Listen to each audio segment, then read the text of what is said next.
There are typically two things that speak on your behalf when you don't even know it: your insecurities or your results. So often, insecurities ring out of people so loud. It's like a gong, like so loud, because they're trying to overcompensate. I remember when that was me. I remember when that was me, and I used to be the loudest person in the room. Really, I mean, from a young age, they're always saying, Molly, you were too loud.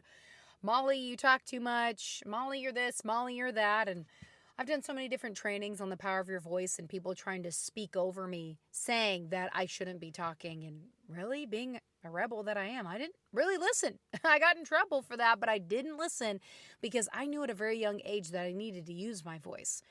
Took a lot of bumps, bruises, getting in trouble, groundings, I mean, you name it, to kind of get me on the right track. But I always knew that I was never going to allow somebody to speak into me to tell me that I couldn't use my voice. Don't get me wrong. There were certain times where I was maybe muzzled for a little bit because I was taken aback by some of the things people spoke into me. But I always made the decision, I'm not going to let that silence me forever. I just can't.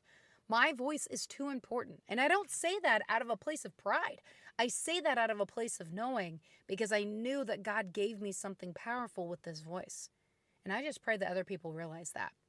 Now, until I really started to believe that and really believe what God was doing in and through me, my insecurities were super loud, extremely loud, overcompensating for maybe the hurt that I've endured.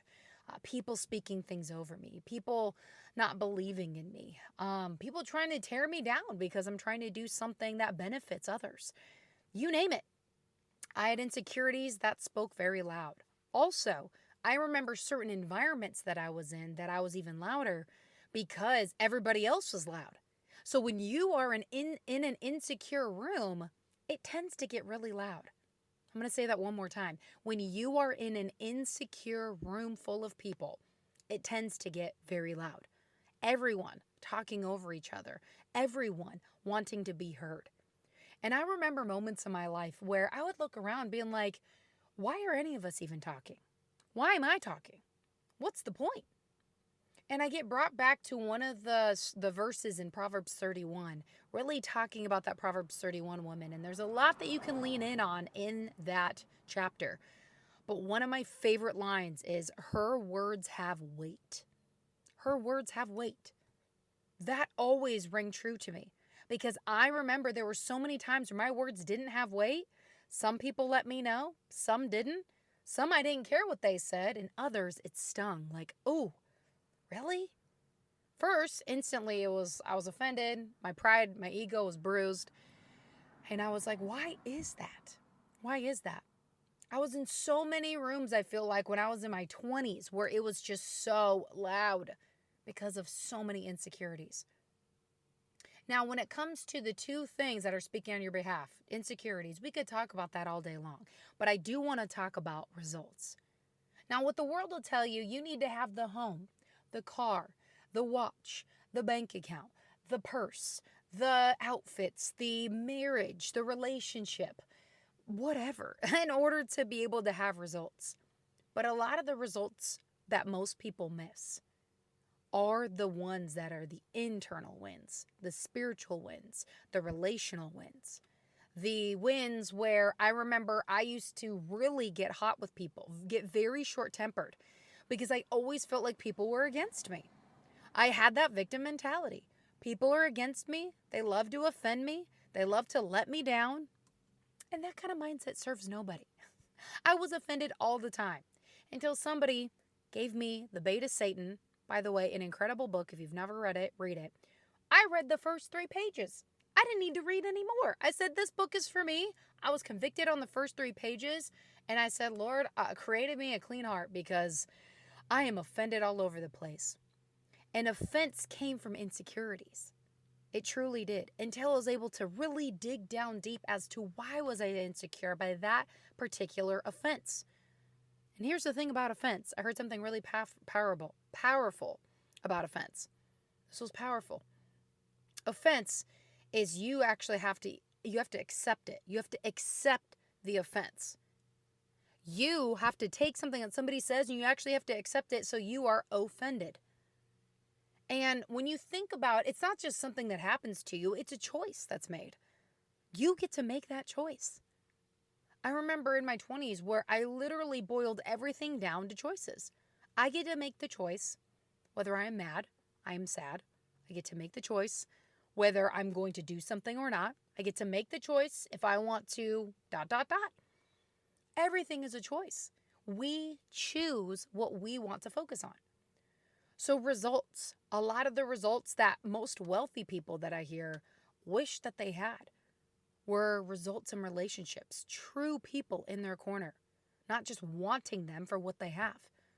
Results as in having a true relationship with the Lord, with a significant other, with their children, with friends, you name it.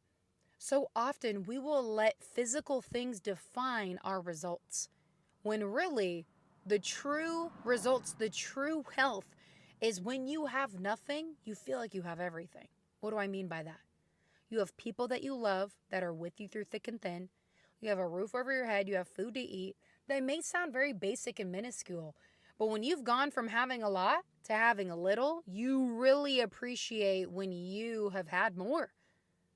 And then it makes you appreciate the little that you do have. But so often people get so wrapped around, I need all the physical things in order for society to accept these results. This took me a long time. Took me a long time because there are going to be results that most people won't see. Some people will, most won't. And you have to know these are the results that matter. These are the results that matter. I remember when I was in my late 20s and on my bathroom mirror, I had sticky notes.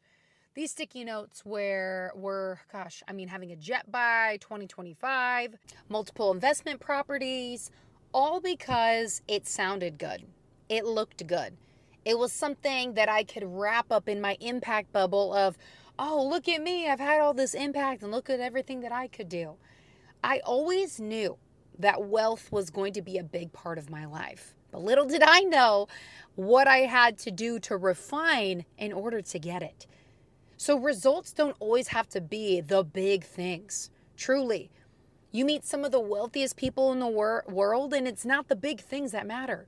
It's the little things. It's the people. It's the moments. But the world tries to get you all caught up in chasing on this hamster wheel of I need X, Y, and Z in order for people to see my results. What I love to look at in people is I love to look at the heart posture. I love to look at their leadership. I love to look at how they're passing the flame in their torch down to other people. That shows me way bigger results that goes way beyond them, way beyond what they can do. Way bigger results, way beyond them, beyond what just they can do. That's what it's about. The legacy that you get to leave. Now, me being in my mid-30s, I have a lot of life ahead of me, and I am so excited. So excited that I have learned at a semi-young age that my insecurities do not get to speak for me anymore. I get to learn that results are so much bigger than the properties and the cars and the money and the fancy, famous things that the world deems that to be the results, to be the proof, right? There is so much more beyond that. I have a career that I love. I have a torch and a flame that I get to pass on to others. I will eventually get to have a family where I get to pass it on to them. I have a husband that I love dearly that I get to grow with, truly grow with, have real conversations, to have real growth, to really reflect God's heart in marriage. And it's been challenging. But the results that I have so far, I never thought that I would even consider these things results. But I know that's going to speak to the person that isn't quite there yet. Because you think it's the money, you think it's the property, you think it's the person. It's actually you. It's actually what is being done inside of you so you have peace, you have wisdom, you have understanding directly from our Creator Himself. So you have two things that speak on your behalf: your insecurities or your results. Which one is speaking for you? Thank you so much for taking the time to listen to this episode. It means the world to me that you would lean in, listen in, and be able to hear the value that's being shared on this show.